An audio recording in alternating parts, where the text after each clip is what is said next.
ไปทำอาชีพที่นู่นหรือว่าย้ายไปอยู่ ใช่อันนี้เป็นบ้านนะเป็นบ้านลูกชาย แล้ว บ้าน นู่น ลูกบ้านลูก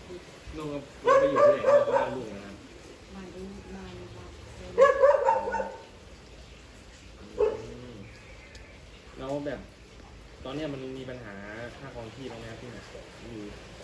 แบบราคาที่ดินมันสูงไม่ถูกหรือว่ามันที่นี่มันเป็นที่ดิน ที่ดินมันจะสูงอยู่แล้วของฟ้าแหละไม่มีตังค์แล้วมีปัญหาอะไรไหมคะที่แบบ แล้วมุดถ้าแบบอยากอนาคตเนี่ยป้า